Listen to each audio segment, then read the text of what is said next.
What's up mga ka-Wildy Boy? Sa mga nagtatanong sa akin regarding legit ba ang pag-apply through Job Bank, of course legit yan mga kabayan ha.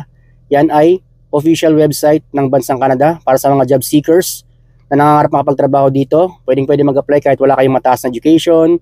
Sa experience, naka-indicate naman dyan. If wala kayong experience, nakalagay will train. And sa age limit, hindi nakalagay kung mayroong age limit mga kabayan ha. Maraming nagtatanong sa akin, meron na bang nakaalis through Job Bank? Of course, may mga nakaalis na bound to Canada through Job Bank. At yan ang ibabahagi ko ngayon sa video na ito. Isang kababayan natin na nakaalis through Job Bank. Ibabahagi niya yung kanyang journey, kung paano siya nagsimula mag-apply, and then yung proseso, at hanggang siya ay nakarating na dito sa bansang Canada. Kaya panoorin niyo ang video na ito hanggang sa uli para magkaroon kayo ng idea. Siyempre lalo kayo ma-inspire at ma-motivate na subukan nyo rin ang pag-apply through Job Bank at you'll never know, maaari kayo magkaroon ng chance na makarating at makapagtrabaho dito. Siyempre kung bago ka pa lang sa akin channel, don't forget to subscribe and click mo notification bell para lagi kang updated sa mga bagong job opportunities, Boy of W. Na aking na-update. Sabi mo sa mga kababayan natin na nagsasabi na hindi legit or hindi totoo ang mag-apply sa Job Bank Canada? Ito, totoo po talaga yung Job Bank kasi dito na ako.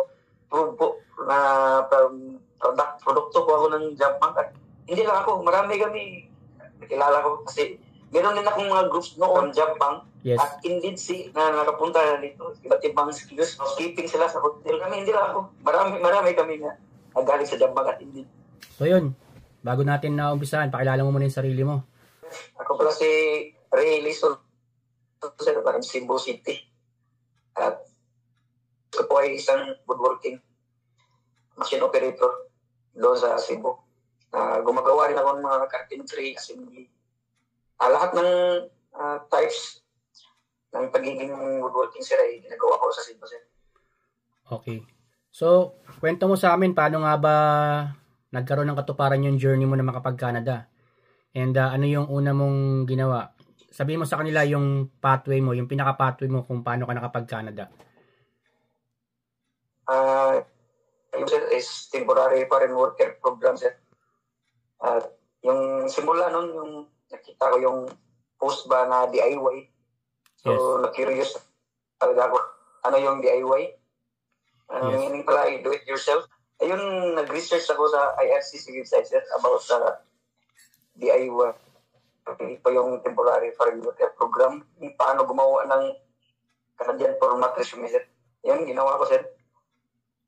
At nag-send ako ng email, sir. Maybe 2021 ba yun, sir? Yung pandemic pa yun. At 30 to 40 resumes a day yung i-send ko, sir.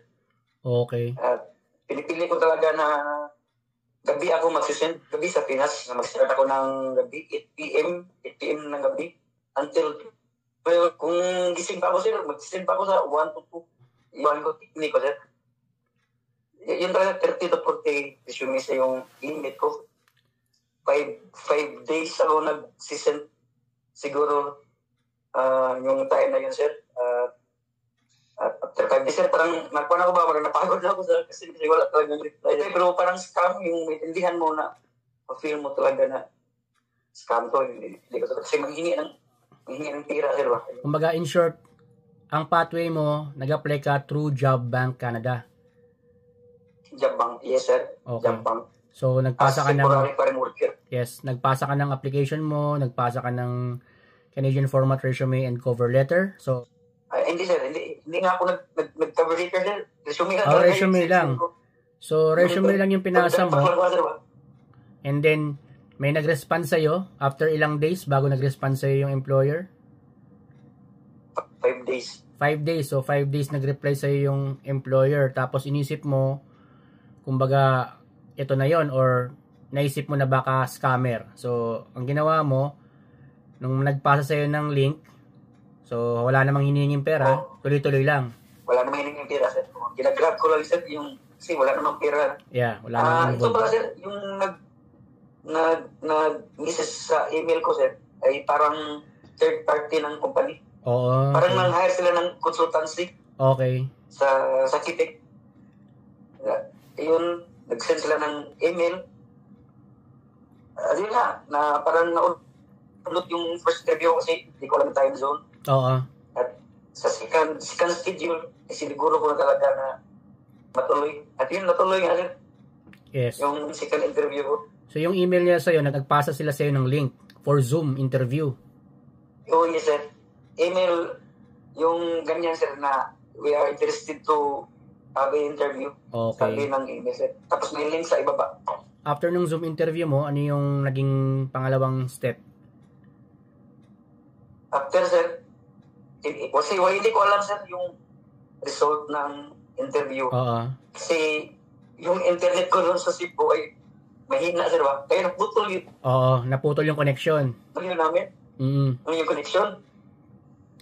Tapos, di ko alam yung ano yung result, kaya nag-follow ako. Nag-email ako, sir, sa third party ng ng company, yung para consultancy. Kumbaga, yun yung pinaka-nag-asikaso ng application. Oo, sir. Yung parang moderator, sir, yes, sa interview namin, sila yung nasa gitna.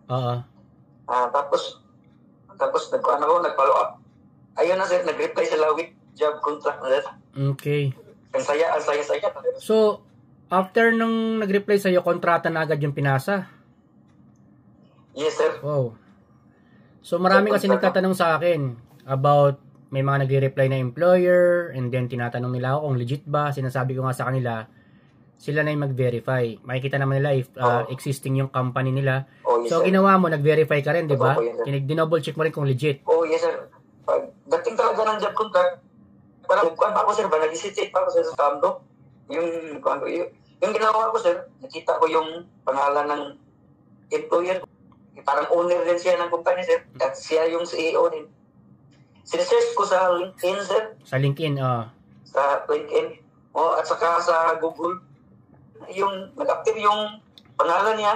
Yes. At saka picture niya. Mm-mm. Totoo ko talaga, sir, kasi yung picture niya, yun ang nakita sa interview sa Zoom. Tapos, sir, ang address, hindi pa ako tumigil kasi gusto ko talaga na ma-prove na legitimate na company to, sir. Yung address, sinesearch ko sa Google Map, yung address ng company. Tapos, i-zoom ko. Nakita ko talaga yung company, sir. Totoo ko. Tanong ko lang, para lang sa kaalaman ng mga nanonood, saan ka ngayon sa Canada? Nasaan ka sa Canada? Anong province ka ngayon naroroon? Sa Quebec ko, sir. Sa Quebec. Okay. Nasa Victoriaville City, Quebec. Parang 2 hours from Montreal, sir. Ang biyahe. Okay, from Quebec. Montreal to Victoriaville. 2 hours. Okay, ito pa yung isang magandang tanong para sa kaalaman ng lahat. Nag-IELTS ka ba galing sa Pilipinas? Nung nagpunta ka sa Canada? Hindi ka nag-IELTS? Okay, so emphasize lang natin. So, hindi ka nag-IELTS from the Philippines going to Canada. Yes. Pero ito lang yung magandang i-emphasize natin sa lahat. Kung mag-a-apply ka ng permanent residency dyan sa Quebec, kinakailangan ba ng IELTS o walang IELTS? Kailangan po talaga. Kailangan ng IELTS. First language po, sir. Yeah. So, Kailangan ang difference lang if sa Quebec is French proficiency examination. So, ito kasi yung hindi na ipapaliwanag sa iba. Kapag ka naririnig nila na no IELTS, iniisip nila na baka hindi na sila mag-IELTS pagdating sa Canada. So, sinasabi ko nga sa kanila noon pa, if mag-a-apply kayo ng permanent residency sa Canada, kumbaga kinakailangan yung ma-provide lahat ng mga eligibility requirements at isa na nga dyan yung IELTS. So, sabihin na natin nakaalis ka, yes. Kumbaga, good news yan, hindi ka nag-IELTS, pero wala ka pa rin ligtas kapag ikaw ay nasa Canada na. Siyempre, hindi ka naman magtatrabaho sa Canada for 1 or 2 year contract. Siyempre, gusto mo maging permanent resident, gusto mo mag-settle. So, kasama yung IELTS sa eligibility requirements. So, I hope na maipasa mo yung iyong French proficiency examination. So, I hope mapapagtagumpayan mo yan para ikaw ay maging permanent resident dyan sa Quebec. Okay, sir. So, yun. Tawag dito, gaano ba yung nagastos mo lahat-lahat nung ikaw ay nakalis papunta dito sa bansang Canada? Ang nagastos ko, yung malaking gastos, sir, yung medical, sir. Okay, medical. 200 sa Nationwide Health System Clinic. 13,200. Yun lang yung pinakamalaki, sir. 13,000? Yung passport. Oo. 200. Ang halaga ng medical mo is 13,200? Oh, package na yun, sir. Package na yun, lahat-lahat na yun. Kumbaga, final medical, pre-medical, kasama na yun. Opo, sir. So, siyempre, yung mga passport, ano naman yan, given naman na kinakailangan ng passport eh. So, ang pinakamalaking gastos mo is 13K. So, hindi umabot ng 20K yung gastos mo lahat-lahat. Kung susumahin mo. Hindi po, sir. Tsaka may agency ka ba na pinuntahan dyan? Yes po sir, kasi after ma-approve yung visa sa isa natin, ay kailangan tayo mag-rely ng agency sa Pinas Okay. para pag-process ng pulo natin. Okay, so yun yung Yung parang ano, counterpart nila para mag-process ng papel mo, agency. So anong agency yung nag-process sa'yo dyan? Sa DMV. First Dynamic po sir. First Dynamic. So kinakailangan pa rin merong mag-aasikaso, of course, para ma-process yung pag-alis mo. 'Di ba? Pero syempre, Yung pulo, sir. kumbaga, kung iisipin natin, hindi naman talaga true agency. Kasi nga, kinakailangan lang nilang, kumbaga, magkaroon ng counterpart dyan or kumbaga magkaroon sila ng mag-aasikaso para ma-deploy ka. Mhm. So yun, Mhm. napakaganda ng naging journey mo. Ilang buwan bago ka nakaalis simula nung nag-apply ka or ilang taon? Kuan sir, 2021 sir. Nakaalis ako sir, 2024. 3 years So siguro, 3 sir. years din yung hinintay mo na para makaalis. Yes sir. Yes sir. So nung time na yon, inisip mo ba na parang malabo to? Kasi medyo matagal ka rin pala naghintay, 3 Oo. taon. Opo sir, malabo. Yun yung nasisip ko. Parang ayaw sa akin yung Canada. Kasi ito na yun sir, dalawang refusal kasi yung visa ko sir. Yung work permit ko. Na-refuse ka? Na-refuse sir. Okay. Dalawang visas ako na-refuse. Okay. Through consultancy yun sir. Okay. Ang consultant yung nag-apply. Pero na-refuse ako 2 times. Ang sabi ng employer, parang hindi ko yung hinahanap namin. Parang hindi ko kasi 2 Dalawang times beses ka na na. na-refuse. Okay. Tapos yung reasons ay the same lang sir. Yung reasons ng refusal grounds ay the same lang. Ano nga, Yung sabi ng if you mind, ano yung naging reason bakit ka na-refuse para ma-aprobahan yung working visa Ito mo? yung sir, ang number 1 sir ay family ties sir. Kasi single pa ako sir. Ano Wala no? akong kids. Pakiulit nga, pakiulit. Ano nga uli yun? No significant family ties Okay. in your country of residence. Oo, kasi nga iniisip nila baka hindi ka na bumalik, ganun ba? Parang ganun. Kasi Baka hindi single na ka. ako uuwi, sir. Oo, kasi single ka. Okay, so isa yun sa mga reason kung bakit hindi ma-aprobahan yung visa about family ties. Opo, sir. So luckily Opo, naman, sir. pangatlong attempt na aprobahan ka na. Ako na yung lumakad, sir, sa pagkatong. Hindi na ako Okay. nagkonsulta, sir. Okay. Pero yung gastos mo, wala kang ginastos dun sa consultant. Wala. Wala. Kumbaga Yung employer ko nagbayad, sagot ng employer yun, di ba? Yung, kumbaga yung consultant na yun. Yes. Tapos nung ikaw na yung naggumawa, inasikaso mo siya, so luckily nagkaroon ng magandang result na aprobahan ka. Approval. Tanong ko, may ginastos ka ba sa pamasahe? Wala po. Sir. So wala kang ginastos sa plane ticket, nice. So all in all talaga ang ginastos mo lang ay Two medical. stops pa yun, sir. Okay. Two stops pa yun, So sir. nag-stop, From Cebu, saan ka nag-stop over? Singapore to Germany. Germany to Canada. So yun, tapos ito pa, sinagot ba ng employer mo yung accommodation mo pagdating mo dito sa Canada? Yes, sir. Opo, sir. Pagdating ko to, sir, meron ng refrigerator. Binilhan ako. Wow. Tapos yung refrigerator ko, may pagkain na. Complete na. Oo, kompleto na. Kumbaga yung mga pang-starter mo, lahat. Ano nga uli yung, Yes po, sir. ano nga uli yung pangalan ng employer mo? Lignum Biner, sir.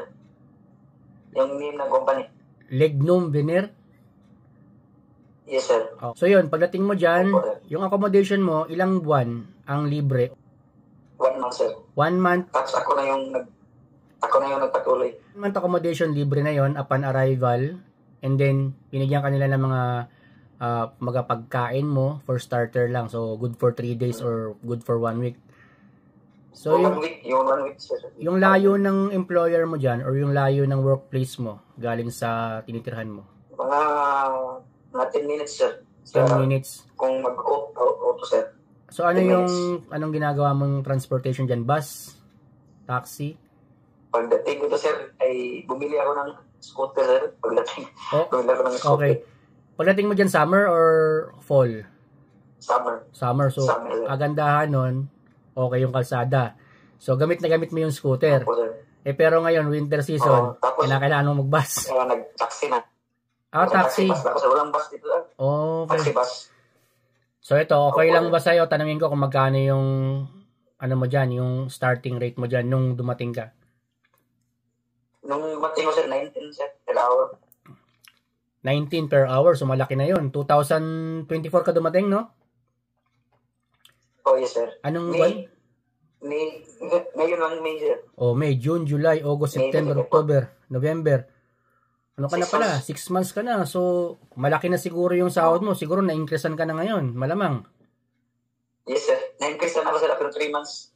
After 3 months, na-increase na ako. Oh, tignan mo. Naging 20.85 ako, sir. Yun ang kagandahan. Kasi sa Canada talaga kapag maganda yung performance mo, talagang nagbibigay sila ng increase. So, yun. Na-increase na ako, sir. After, na-miss nga ako, sir. Bakit nag-iba na yung per hour ko? Naging 20.5 lang. Yeah. Ang bilis naman ng increase. Yung ganun. Yeah, tawag dito, marami rin bang mga Pilipino dyan sa pinagtatrabahuhan mo? Meron din mga Pinoy? First Pinoy ako, sir. Kung tatanungin kita, from scale 1 to 10, gaano kahirap yung trabaho dyan? Sa tingin mo lang? Talaga, mahirap sa savings siguro. Pero ang advantage ang sahod talaga, sir. Tsaka, yung inuupahan mo dyan, hindi naman kamahalan yung rent mo. 500, sir. Yung per month, libre na lahat. Oh, pwede na. Pagkain na lang intindihin mo. Sagot na nila yung utilities, internet. Oo. Tapos may dishwasher pa. Yung kitchen tools, complete lahat, sir. Kompleto na. Ano ba yung tinitiran mo dyan? Condo ba yan or apartment? Condo, sir. Parang condo type, sir. Okay. So, yun. So, congratulations pala sa'yo na naging successful yung pag-a-apply mo. Although, naghintay ka ng 3 years. Pero, dahil sa pagtsatsaga mo, nagkaroon ng katuparan yung pangarap mo na makapag-Canada. Ano masasabi mo sa mga kababayan natin na nangangarap makapag-Canada? Ito yung advice ko, sir. Na maghanap ng mga skilled work ba? Yes. Na demand dito sa Canada, sir. Like, ito, woodworking. Yes. Butcher. If may maliit, butcher, sir, ito yan, mga skilled, mga nasa healthcare, Yes. yung mga caregiver, yung ganyan. Yes. Yung construction, sir, yung mga big truck driver, yung Yes. ganyan. Mga trailer. Welder, mga trailer, yung ganyan na kasi demand yan sa Canada. Tapos, if may mga opportunity dyan sa Pinas na maliit na mga furniture shop, magtrabaho po tayo kasi big impact yan ba? Yung, kasi yung ang ginawa. Dati kasi ako, sir, consensual ako, sir. Tapos, kumbaga nag-change career ka. Binigay ko yung, Yes. nag-change career ako sa napaka-noisy, napaka-dusty yung place. Pero syempre, ano yan Ay, kumbaga, tama, yung transition mo, ano yan kumbaga, stepping stone mo yan Kumbaga, hindi mo naman kinakailangan intindihin na dinowngrade mo yung sarili mo for no reason. Kumbaga, ginawa mo yun para magkaroon ka ng pathway. So, kinakailangan mo makakuha ng specific skill. Yeah. Yes. Yung specific skill na yun yung magbibigay daan sa'yo para maging qualified applicant. So, yun nga yung sinasabi ko sa mga kabayan natin Experience, requirements, no health issues, no criminal records. At syempre dapat importante talaga experience. tiwala sa proseso. Yan talaga yung hinahanap yung experience. Yan talaga yung very important ng mga employer. Para pagdating ito, ready na lahat. Wala nang yung mahabang training ba? Yes. Yung ganyan. Tawag dito. So, ano masasabi mo sa mga kababayan natin na nagsasabi na hindi legit or hindi totoo ang mag-apply sa Job Bank Canada? Ito, totoo po talaga yung Job Bank kasi dito na ako. Prove po na produkto po ako ng Job Bank. At hindi lang ako, marami kami nakilala ko kasi meron din akong mga groups noon na from Job Bank, Indeed CA, na nakapunta na dito. Iba't ibang skills. Yes. Sa housekeeping sila sa hotel. Yes. At marami, hindi lang ako. Marami kami na nagaling sa Job Bank at Indeed.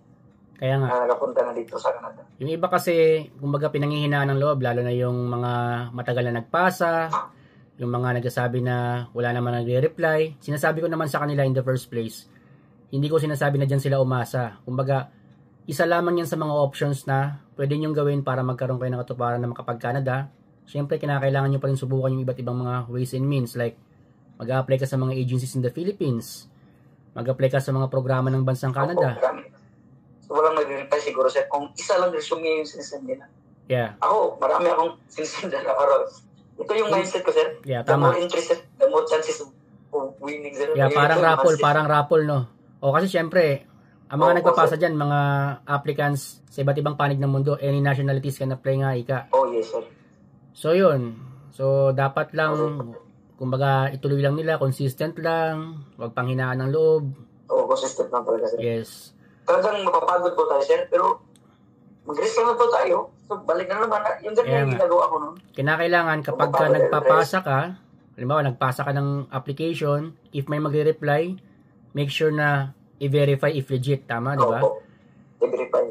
Yes, sir. Kumbaga, hanggat wala... Ito lang yun, sir. Kung wala namang hinihingi na pera, sir, go for it, sir. Yeah, tama. Kung wala namang hinihingi na... Ituloy mo lang yung proseso. Kung may interview, kinakailangan umattend ka. Kung wala namang hinihingi. Yes. Kung meron ka ng mga documentation, dapat i-provide mo na, ipasa mo na agad sa kanila. Opo, sir. Yes. Yan yung ginawa ko, sir. And then, syempre, kung halimbawa, nagkakaroon ng konting aberya, like, kagaya ng nangyari sa'yo, hindi agad na-approvehan yung visa mo, it doesn't mean na wala ka ng chance. So, kinakailangan mo pa rin magpatuloy, di ba? So, kapit lang. Kailangan lang sagutin yung refusal grounds. Yan yes. Kailangan natin sagutin. Yan yung sinasabi ko sa kanila sa mga kababayan natin na kapag nag-fill up ng mga application, make sure lang na true and correct. Yes. Kasi kapag nagkaroon ng duda yung mga officers, hahanapan ka ng supporting documents Ngayon, kapag wala kang na-provide, maaari kang ma-deny. So, yun. Thank you sa time mo, and I know may pasok ka pa bukas, and maaga ka. Ako rin maaga. So, tawag dito. So, last message, ano yung message mo sa mga kababayan natin na nangarap makapag-Canada? Sa mga Canada aspirants ay tuloy lang natin yung mga pangarap natin kasi in God's will, ibibigay yan. At huwag tayong palagi rin mag-pray para sa ating mga goals kasi sabi nga niya, I am the way, the truth, the life, sabi niya. Yes. Kaya yung daan atong sa ating ating goals, kung wala tayong prayer, hindi pa. Kasi ako, nag-prayer talaga ako, sir, para sa approval ko yan, sir. Tama, ganoon naman talaga.